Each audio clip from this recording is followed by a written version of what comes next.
Hello, everyone, everywhere. This is Bob Thibodeau with the Kingdom Crossroads podcast, and you are listening to the Going North podcast with my good friend Don Brightman. Be sure to subscribe to his podcast so you will not miss any of the upcoming episodes, and be blessed in all that you do. And today on the Going North podcast, we bring you some super special, awesome humans from around the globe. Today is no different, but it is kind of different, though, because this is an extra special guest.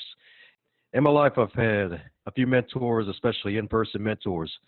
And this is one of the three folks that I mentioned in my first book, Going North. And this guy right here today is part of my success today because he is so full of wisdom, so giving, so kind, and he's done a lot in his life, and he loves to give back and help other people. And that's one of his missions, is to keep investing in people, as well as a ton of other things that God has blessed him with. And the beautiful thing about it is that he's always growing, learning, and helping others to become best versions of themselves, because he himself is not only, and my mentor, is also an international best-selling author of multiple books, along with a couple titles of just really some awesome people. One of them is called Living Proof, where they co-authored a project with Lisa Nichols, as well as What's in Your Shoe. That's national best-selling author in the men's devotional category. Has been #1 multiple times, and he's just on the move constantly. So for those who haven't heard about this wonderful man yet, you're about to be in for a treat. Let's welcome the legendary Dr. Ray Charles. How are you today, sir? The legendary. Oh, that is too kind. I am great. I'm great. Great to be alive. Great to be on this show. I was able to listen to some past episodes, and I'm truly, truly honored to be on your show, Dominic. Glad to be here. Hey, glad to have you. Glad to have you. It's been a long time coming, and it's glad that finally able to get this time together. Yes, absolutely, indeed. Absolutely. Yes, sir. So probably ain't your first rodeo, but for those who have been living under 17 rocks and don't know who you are, mind telling us telling us a bit of who is the wonderful Dr. Ray Charles? Wow. I am first and foremost, and will always be #1, a servant of God. I believe that every one of us, just as every one of us, have a unique fingerprint. I believe my unique fingerprint is to serve leaders. A lot of folks talk about servant leaders, and I don't necessarily believe that's part of my fingerprint. I believe my fingerprint is to serve leaders.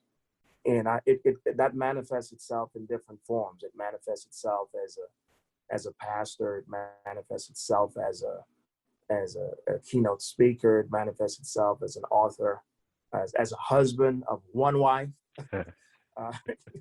Terry and I, we met in college in engineering. She was electrical engineer. I was chemical engineer. We've been married, just celebrated our 32nd wedding anniversary. So even in that, my first ministry is to my home and to my wife and my family. So just, if I can describe Dr. Ray in one word, it will be servant. Serving leaders, that's a whole another level. What led you to that? You know, I can't say that I've been asked that question too often, but the moment you asked me, I had an immediate flashback. I remember working for a company in Chicago when we lived in Chicago. And this may have been about 25 years ago. I saw on the front cover of Essence magazine an article, and some of the listening audience may remember this. There was an article of a young lady that served on all of the major corporate boards. You named the company, corporate, I don't want to mention any name of companies, but she was on major Fortune 500 companies, and she shot herself. She committed suicide. And wow. It was discovered that she sort of stretched the truth on her resume. Now think about this. This is someone who is a leader's leader on major corporate boards, and someone dig up some dirt on yesteryear, decades in the past, and that sort of haunted her. And she really had nowhere to turn. She talked about the fact that people come to her all the time. And I remember this quote, Dominique, in her article. And the quote basically said, who does the go-to person go to in their time of need? And she defined herself as a go-to person.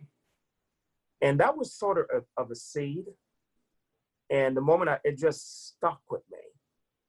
And fast forward, maybe about 12 years later, my best friend also took his life.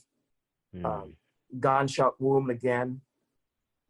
And 2-time Super Bowl champ, won at everything, hit the proverbial brick wall.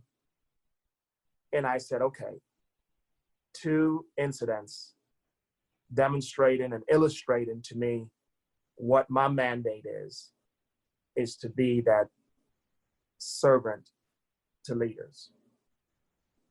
So those are some instances that let me know. Some folks call it watershed moments. Those are some watershed moments that made me realize that, okay, that's the path that you were designed to do. And that's very powerful right there. And it's quite a shame that them 2 individuals had to take their lives like that. It's like on the surface, they, by the world standards, have everything at their fingertips, but on the inside, they are struggling so much.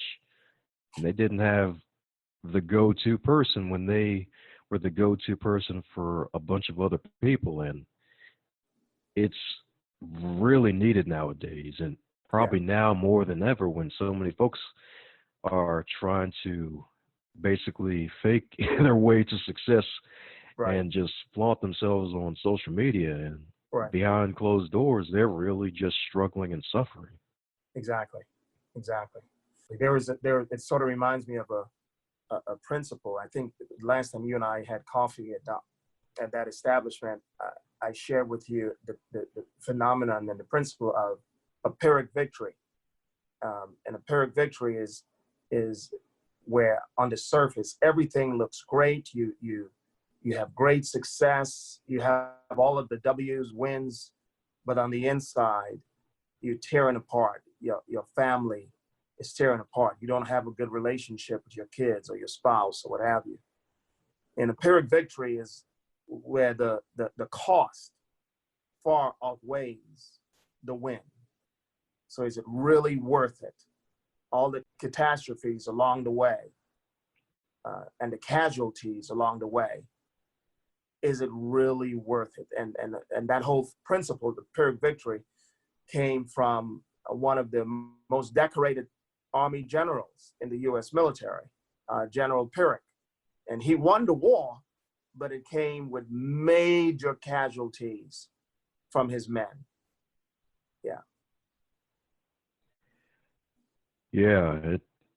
It's funny how some things like never change. It's like more things sometimes change more, they really stay the same. It's like that powerful general he had the W's, he had the victories, but all the lives that were lost that cost him that victory. It's like, oh my goodness.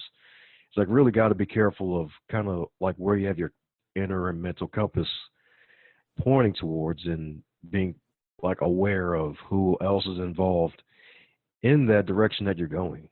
Yeah. And you know what's interesting, Dominique? Oftentimes when the Pyrrhic victory is mentioned, it's always mentioned in the context of the impact on other people, right? I just mentioned the impact on your son, the impact on your kids, the impact on your spouse. In General Pyrrhic case, it was the impact on his men.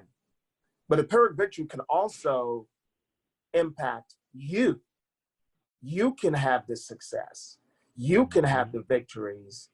And what you were designed to do can suffer a casualty. So you can have the success, and fulfillment is what is undergoing major turmoil, major damage along the way. And I think that right there is where a lot of people is suffering from that virus, if you will. We almost need a Norton utility and a McAfee to sort of eliminate and remove the virus that is eating away what we were designed to do on this earth. Man, definitely true right there. Definitely true right there. And that's powerful too. It's like we kind of need that antivirus software. And funny enough, it's like we actually kind of have the tools within us already, and we have the tools around us through the power of just human connection, like being able to connect with people and just being able to have a go-to person if you're a go-to person yourself. Right, exactly. And that's where each one of us, I try to have a couple of my mentors all across the globe. For example, I have someone that I know that I can call at 2 a.m. in the morning, but he happens to be in Hong Kong.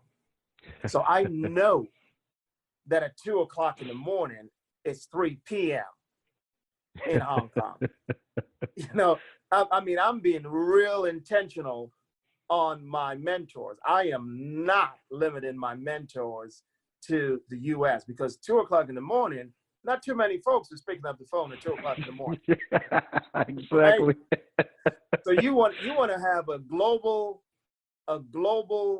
corporate network of your mentors that at any point in time, at any time of the day, you're going through, you can just pick up the phone and call them, and they'll be able to pick you up. You know, you call someone down under Australia, they'll pick up the phone way hours in the morning.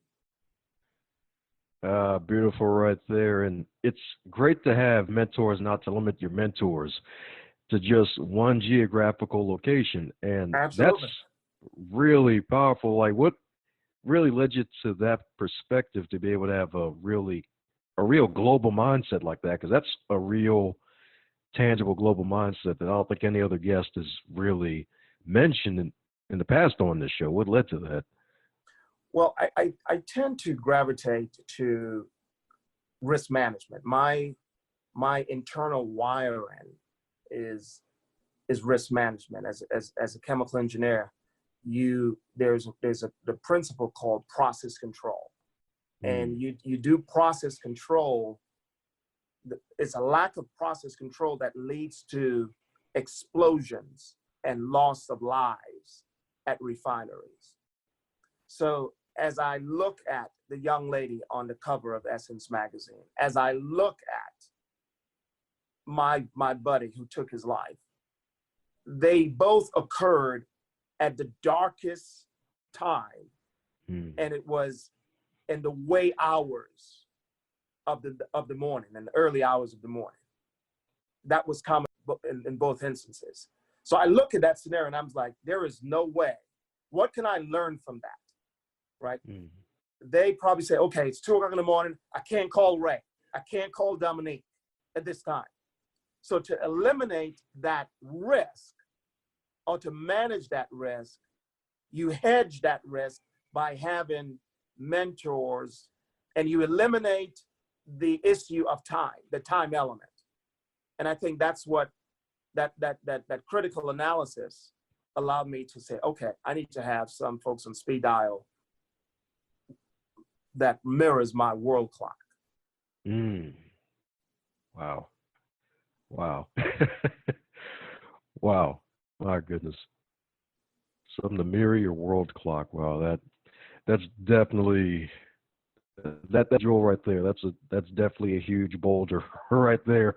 That's a boulder of a diamond right there. Oh my goodness.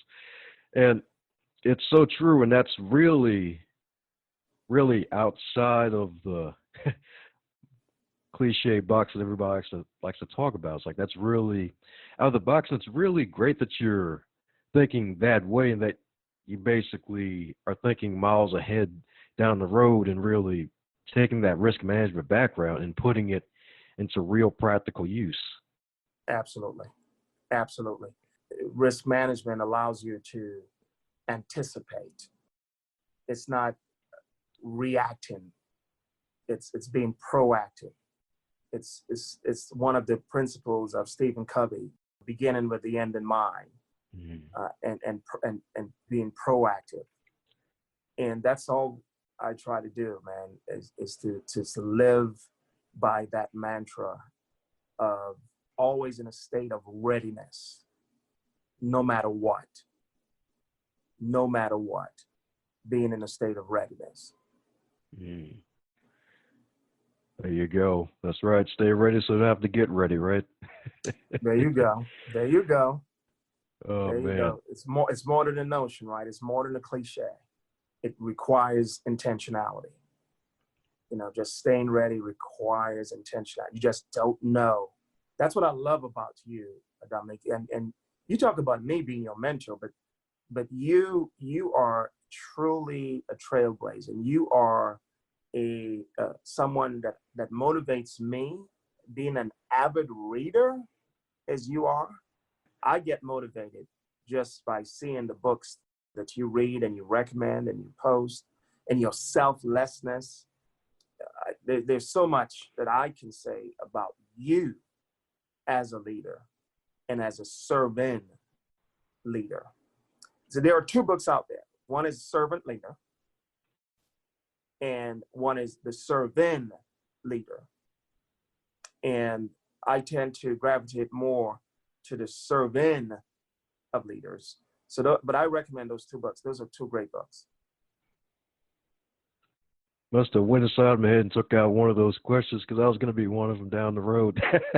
Okay. That book's you recommend to folks. Yeah. There I go again. I'm getting ahead of myself. I'm getting proactive. But hey, we need that nowadays, and you're definitely right. It's like beginning with the end in mind and just being proactive and in a state of readiness. And it is so true. And a lot of folks nowadays, they may have an idea of they need to be in that state, but they may be procrastinating instead of being proactive to get into that state. So for those who may not be as proactive as they need to be, what advice would you want to give to them? Wow. So oftentimes what stops us from being proactive is we tend to focus on the end goal. But if I can be proactive in my next baby step,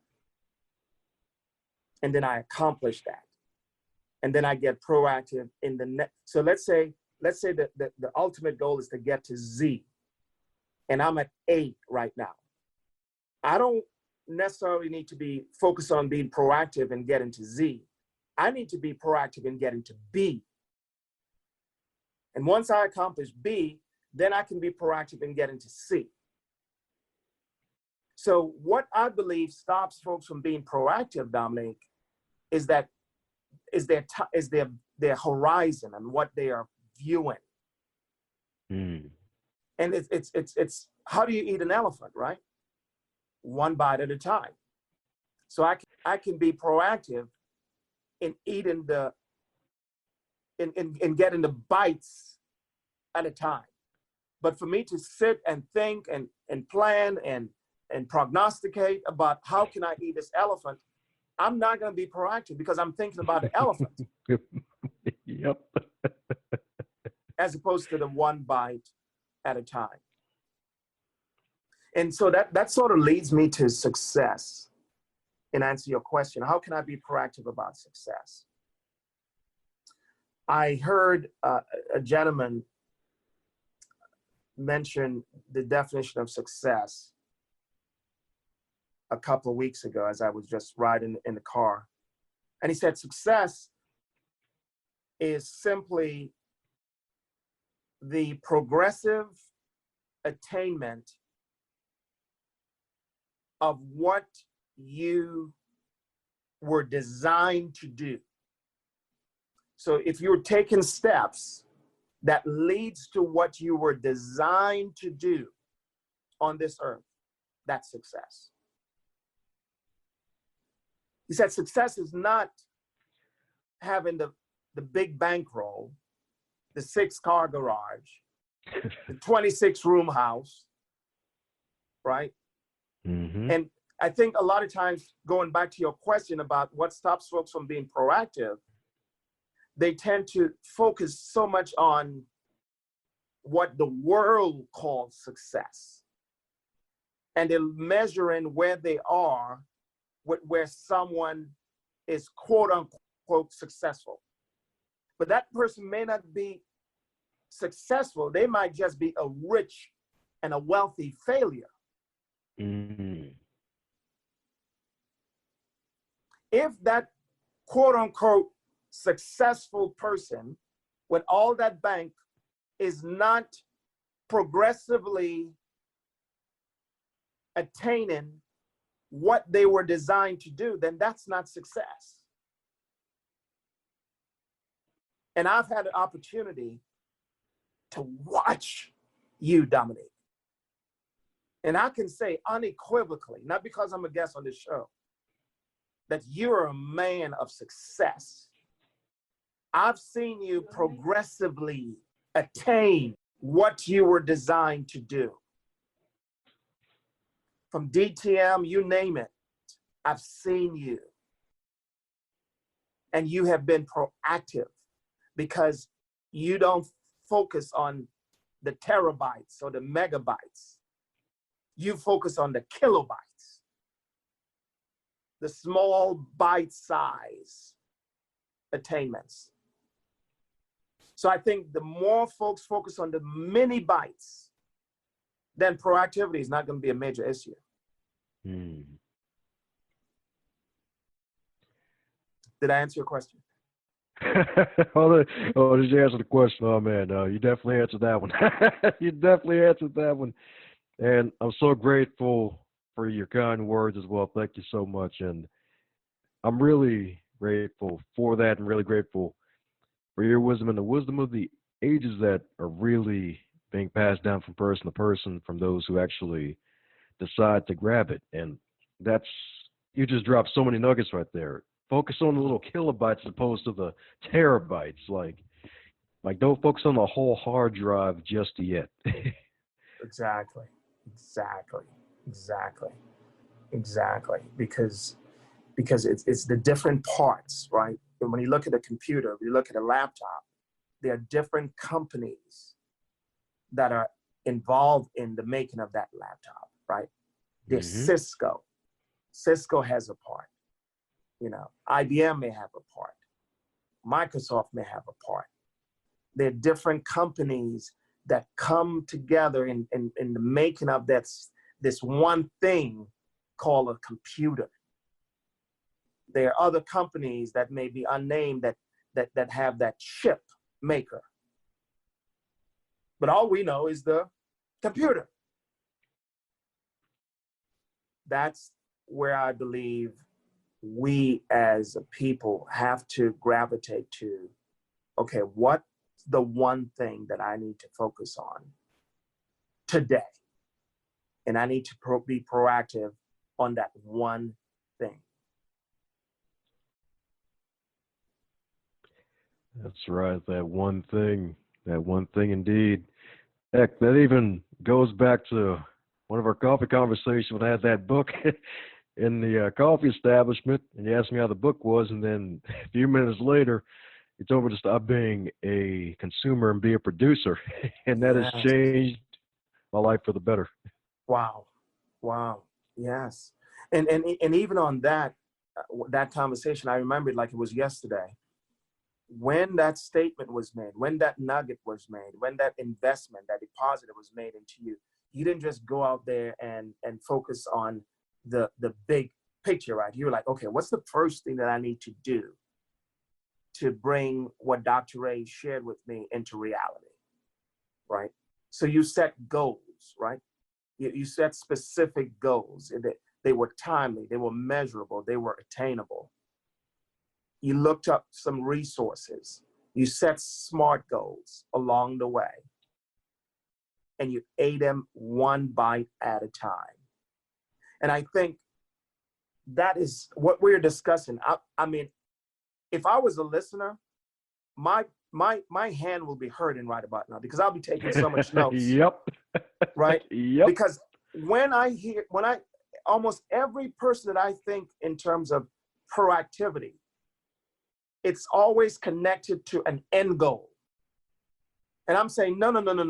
Let's be proactive to the next thing, the next step.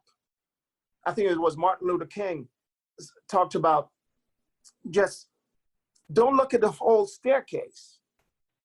Just focus on the next step and be proactive in the next step.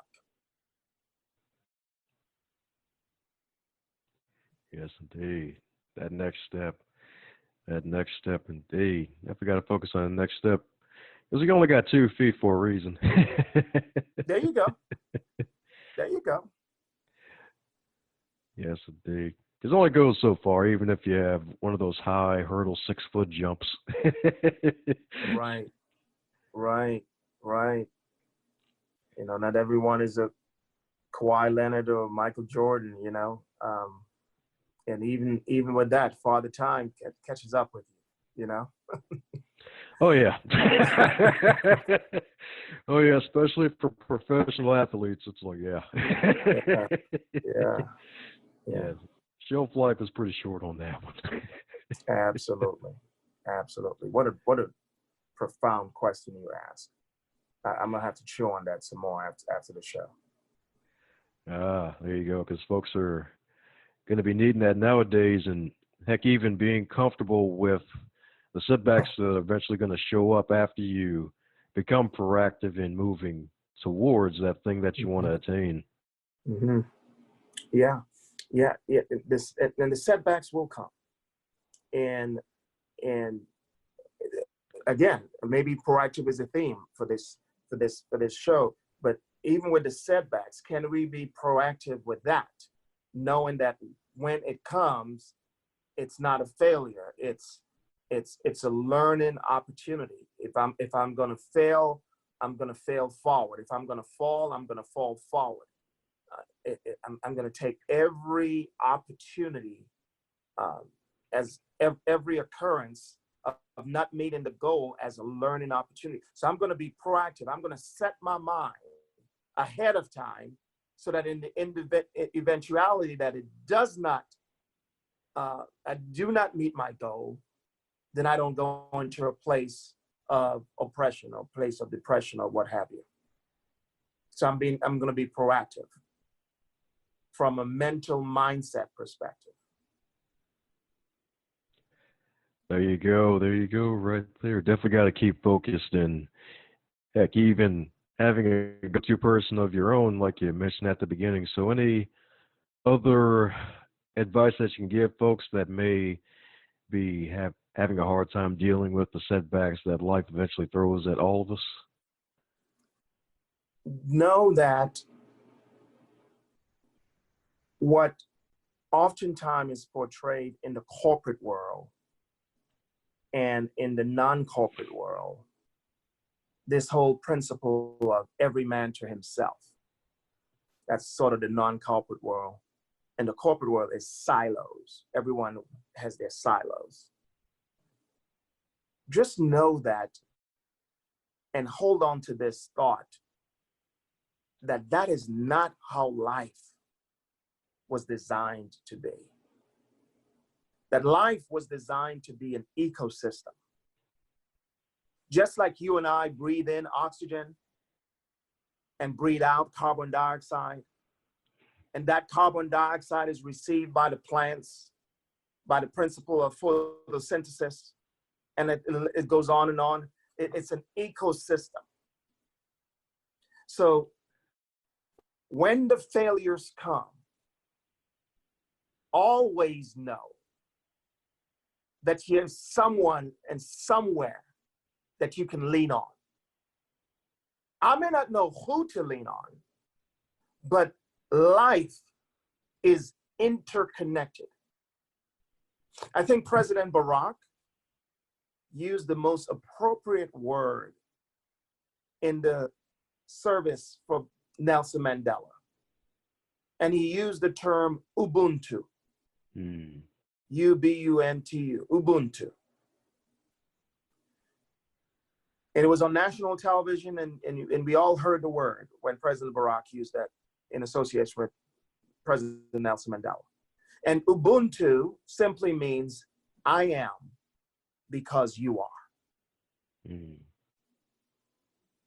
So when we miss those goals, when we have those disappointments, when we have those quote unquote failures, there's always someone that we can be re-energized. And it doesn't necessarily have to be a real life person. It could be a book. It could be a book. But be proactive in knowing that.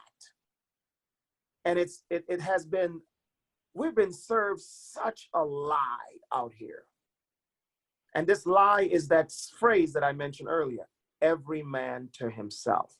That is so not what life is designed to be. I believe the 100+ podcasts that you have published through your podcast, Going North, is not just going to reach hundreds, but it's going to reach thousands of folks. It's going to impact lives that are interconnected way beyond your listening audience, Dominic. And that's the type of mindset that we have to have. We have to have an interconnected mindset. And the more we have and embrace that mindset, okay, I failed today. That's myself. Get up, rebound, live to see another day. Because I'm not in this alone. Hashtag Yana, man. One of my friends has that saying, just hashtag YANA, you are not alone. Wow, okay. Hashtag Yana. Okay, that's definitely going in the hashtag lexicon. Definitely, because especially nowadays where folks can connect at such a more rapid rate with technology, and especially even get to the point where you can meet them in person eventually, it's like no excuse. No one is not alone. You are not alone. Yes, hashtag Yana. There's some days, all I have to say to myself, I'm in the mirror. It might be a down day. I just say hashtag Yana, baby. Hashtag Yana. As I'm shaving, hashtag Yana. I'm not alone. Because that's the lie. That's the lie. And that lie is lodged trying to make itself into our subconscious, right? Because we have to catch it in the conscious before it gets to the subconscious. The moment it makes its way into the subconscious, it can rule and dominate us. It's not impossible, but it's a little more difficult. So we got to catch it, that you're alone, that you're a failure. It leads to loneliness. No, I'm not. No, I'm not. No. I'm part of a corporate body. There you go. That's right, a corporate body indeed. Heck, even for the followers of Christ, there'll be a corporate body in Christ, right? Absolutely. You know, and you and I, we just have our part. That's why, Dominic, that is why it's so essential that we find out what our DNA is. And I'm not necessarily talking about the medical DNA. I'm talking about the acronym DNA. What is our distinct natural ability? What is that distinct natural ability? What is it that I was designed to do here on this earth? Even before I was formed in my mother's womb, even before you were formed in your mother's womb, what is it that you were designed to do? And seek wisdom and counsel to bring that out and to birth that out. And so when you do fall, Okay. It's part of the formation process. The falling is part of the formation process. There used to be an old song back in the day. We fall down, but we get up. We fall down, but we get up. I don't know who the artist on that song was, but that is the way we do it. Now notice the song didn't say I fall down. It says we fall down. So it's having and embracing that mindset of a we. It's having that we mindset that allows us to be resilient when we do fall. Oh, yeah. I think that was Donnie McClurkin. Oh, okay. All right. Yeah. Yeah. That's, I may have to blast that when I get off this podcast with you. Because that is like a theme for the questions that you are asking me. That's like a theme song. It's what do you do when you fall? How can you be more proactive? It's having that we mindset. And the more we have that we mindset, Dominique, is the less we will be self-centered. Definitely, indeed. And that's really kind of like the key to life. And heck, I'm pretty sure you know even more than me the fact that Christ himself, he was the ultimate selfless man who really came into this world and really the ultimate servant of the servant leader. Yes. The ultimate servant leader who's been serving the leaders and washing the feet. And in a way, it's like, it's good that we have folks with wisdom like yourself just metaphorically washing the feet of others and helping them realize, hey, we're in this together. You can't be alone out there because we're not built to be alone. It's really not in your DNA. Exactly. We were not built, we were not designed, we were not wired to be alone. It's a fallacy. It truly is. It truly is. Ubuntu, man. I am because you are. We are because we are. Because you are. That's right. We're in this together, like peanut butter and jelly.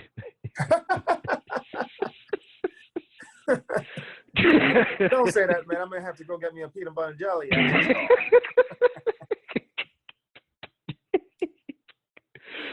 Wow. Yep, the silliness was going to happen eventually. Absolutely. Great questions, man. Great questions. Thought-provoking questions. I need to hear this podcast, the recording, and chew on it. It's some insightful questions that you're coming forth. Thank you. Well, just got probably about two more for you, and the next one's probably one that might make you think, since you've been at this for a while, and that is there a question that you wish other folks would ask you more often? Wow. I've never been asked that question before. Is there a question I wish more folks will ask me? And the answer is yes. I believe as I look back in the rearview mirror of my life over the last 34 years, I graduated from college in '86. And I started off far left brain as a chemical engineer in the refineries. And I believe I'm far right brain now. Creative, soft skills, leadership, team building, trust, empathy, emotional intelligence. I believe a question that I wish more folks will ask me is, how did you make the journey? How did you make that energetical shift from far left brain to far right brain and still maintain the essence of who you are. You see, it's okay to make the shift, but never lose who you are. That keeps you grounded. For the rest of my life, I believe I will always revert to the mindset of a chemical engineer. But I'm not doing it with gasoline and crude oil now.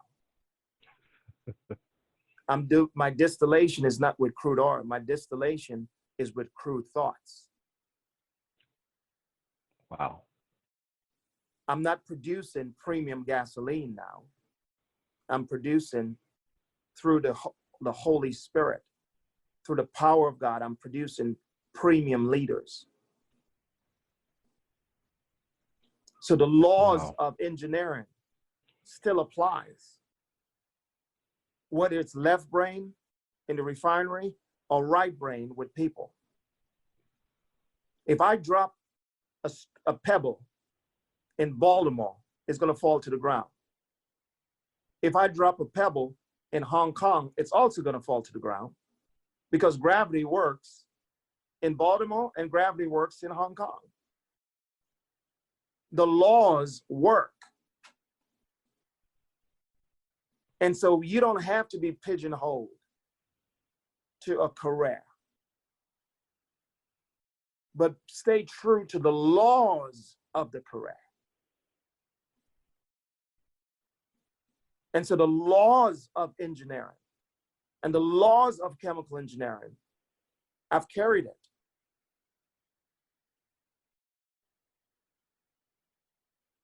And I just wish that, because when you get the pink slip, so what if you get the pink slip? They may take away the job, but they can't take away the laws. Mm. Mm.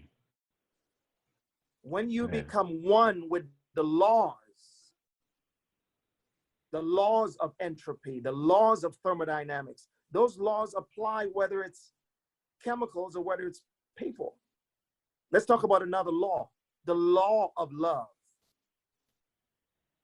The law of love works whether you're speaking to someone in Cherry Hill, Baltimore, or whether you're speaking to someone in Dubai, in a Muslim territory.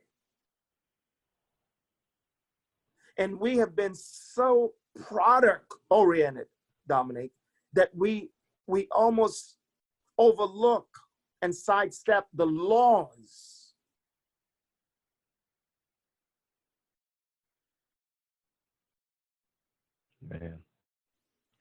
Man. Oh my goodness. It is true. We definitely have become so product oriented, and a lot of folks are creating a lot of products, and not all of them are good. And and it's just really powerful what you mentioned earlier. I believe it was the energetical shift from the left brain to the right brain. Like, so what really helps you to make that shift? What helped me in making that shift was a couple of things. Number one, when I look at over the last decade, the one that we just ended, I look at the last decade, a number, I would say at least 8 to 9 of my high school mates are no longer here. I would say about 5 of them passed away from heart attacks, stress. And I said to myself, okay, each one of us have an appointment to return to our maker. But I'm gonna do some risk management, man. The stress is not gonna take me out of here. Amen to that. It may be some other things, but it wouldn't be stress. And when I made that decision, I realized that okay, I got my undergrad in chemical engineering. I have my master's in chemical engineering. If I'm going to go down that path, the next logical path is PhD in chemical engineering. And I realized that is so not me. I've had enough technical, but I realized that part of my gifting was engagement and enchantment and relationship. And so because I recognized that, and I know it was in an unformed state and it was in a raw state, I made a determination that I need to go after that and be intentional in developing that gift. It's one thing to know the gift. It's another thing to nurture the gift. Mm.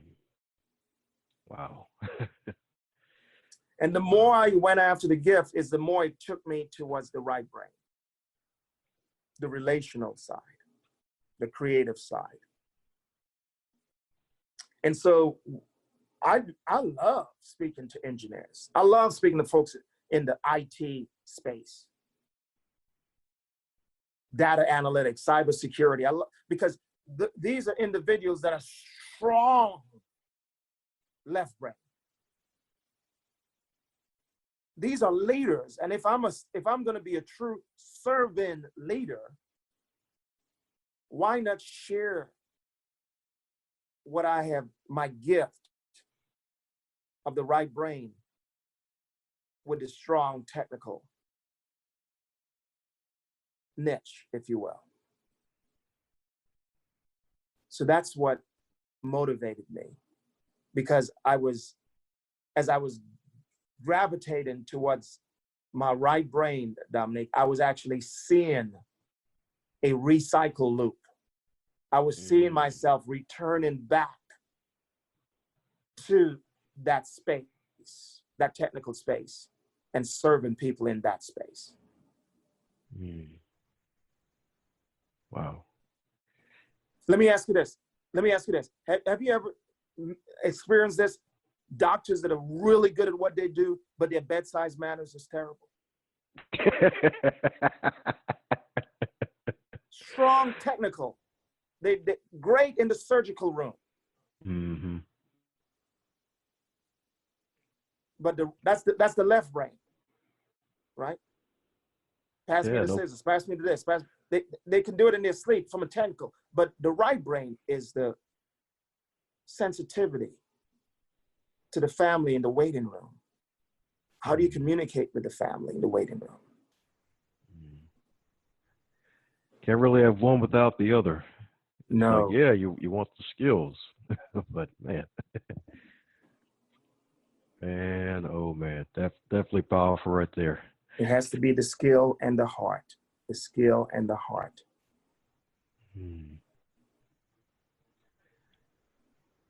Amen to that. Definitely the skill and the heart indeed, especially if it's a big heart.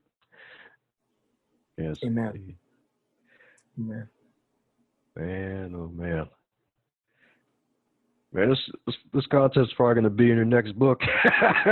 As good as this is. I can't wait to hear it. You said you had two questions? That was one?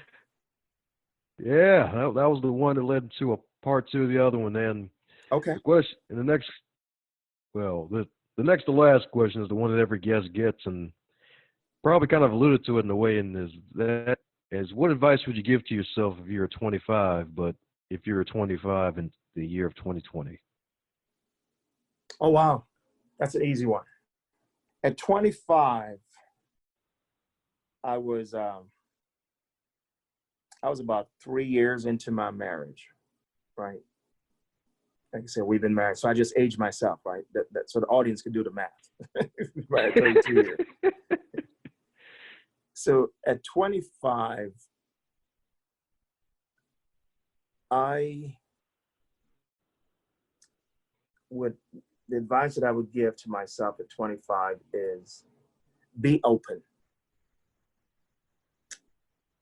Be open. Stay in a place of humility. Because at 25, I was, you know me, you know Dr. Ray today. But at 25, I wasn't just arrogant. I was ultra arrogant. I am as far as the East is from the West at 55 versus 25. So if I were to give an advice to my 25-year-old self, I would say, just be open. You there's so much that you don't know, and stay in a place of humility. That would be the advice that I would give. Oh yeah. Oh yeah. Yep. Remember that part told me too. It was like, yep. The youthful arrogance, and it definitely got put away real quick.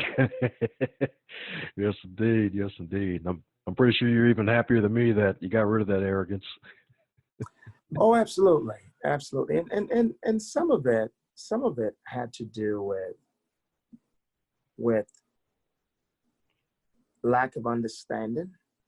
It goes back to the text that says, without a vision, the people, there's one translation said, without a vision, my people perish.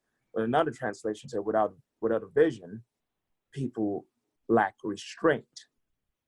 And when you lack restraint, it leads to arrogance.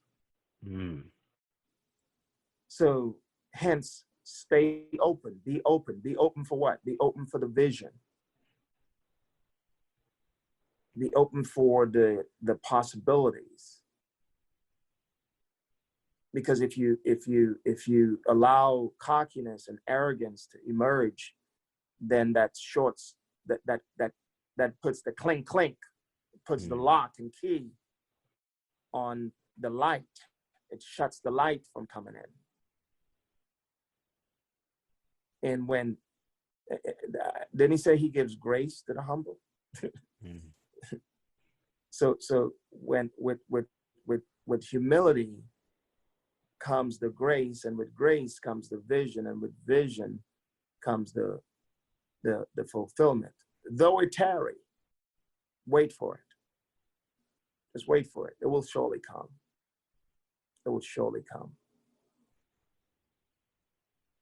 Each one of us, Dominique, each one of us, again, we have that designed mandate. And it's for us to allow the light, L-I-G-H-T, the light of righteousness to flow from us.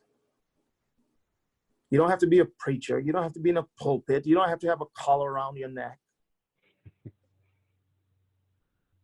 But whatever we were designed to do, light should flow from that. And that light is called righteousness. And so that's what I'm dedicating my life for the rest of my life. Even my podcast is being that righteous leader in whatever that we do. And be that righteous leader on the NFL team. Be that righteous leader on the NFL, on the NBA team. Be that righteous leader as a librarian. Be that righteous leader as a CEO. Be that righteous leader in whatever realm that you find yourself in. So I'm looking forward to inviting you to my podcast, Righteous Leadership, because that's what you are.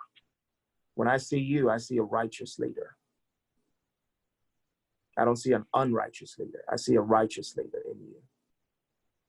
So I'm looking forward for my audience to hear you at some point. Oh, yes. Definitely going to be in the near future. Yes, indeed. Definitely going to put a link to that podcast in the show notes. Righteous Leadership. Definitely going to be one of the latest and greatest podcasts that's going to break through all the noise out there with the pod craze. Because a lot of folks, they may start. We're looking forward to this podcast being one of the ones that's going to break past the pod fade and keep it going north in a way. Amen. Amen. Amen. Yes, indeed. So, for the folks who want to keep in magical contact with you, what's the best way for folks to reach out to the Dr. Ray, the legendary Dr. Ray? Wow. Folks can reach out to me a couple of ways. One is our website, our Righteous Leadership website. It's righteousleadership.com, just as it sounds, RIGHTEOUS, leadership.com. Another way to reach out to me is via my personal website, drraycharles.com. That's DRRAYCHARLES.com. And those are the two main ways. Of course, we welcome folks to join in the community. It's a global community. We actually, Dominic, believe it or not, our third largest listener base for the Righteous Leadership podcast is Hong Kong. Oh, wow. And Germany is creeping up. I have no idea how the word is getting out to these places, but it's encouraging, because what it's telling me is that righteous leadership is geographic agnostic. It doesn't matter what geography people are hungry for light, for LIGHT. So those are the two places that they can reach me. I'm not really on social media as I need to be, but they can also reach me on LinkedIn. Dr. Ray Charles on LinkedIn. Those are the three places. There you have it, folks. Definitely head over to his website. Check out his podcast, all that in the show notes, especially LinkedIn. Of all the social medias to be on right now, that's definitely the one to dedicate the time towards. So I'm personally working on dedicating more time to LinkedIn while the fire is hot, as they say. Wow. That's good to know. Yes, indeed. Well, definitely keep in touch with them. So any parting words for the folks still listening, Doctor? Yeah, we just entered, what is that? Today's the 24th or 25th. We are literally at the beginning in a football, since we are close to the Super Bowl. I can use a football metaphor. We're like at the 10-yard line, man. We may not even be at a 10-yard line. We got 90 yards to go to score this touchdown. We got 11 more months to go. And so what I would encourage, some parting words, I would encourage folks to really get a cup of tea, a blank pad, listen to this podcast, I know that's what I'm going to do. I can't wait for you to send me the audio and listen to this over and over, because there were some main nuggets that, and my key takeaway for this podcast was the point about proactivity, man, and being proactive in those incremental steps. Oftentimes, proactivity is referred to being proactive on the ultimate goal.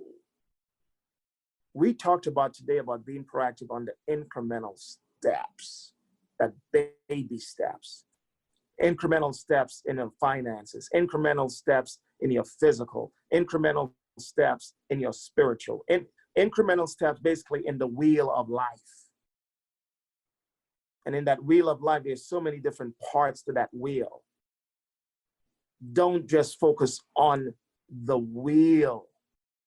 Focus on the incremental steps and being proactive. That's my takeaway. And that's what I recommend folks focus on. We got 90 more yards, baby, to score this touchdown. We got 11 more months. Go back, get the notes, study, and put it into action.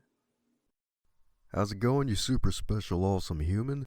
Since you made it to the end of this episode, it looks like you really enjoyed yourself. Since you enjoyed this episode, be sure to share it with at least 3 people in your network and tell them what you really liked about this episode.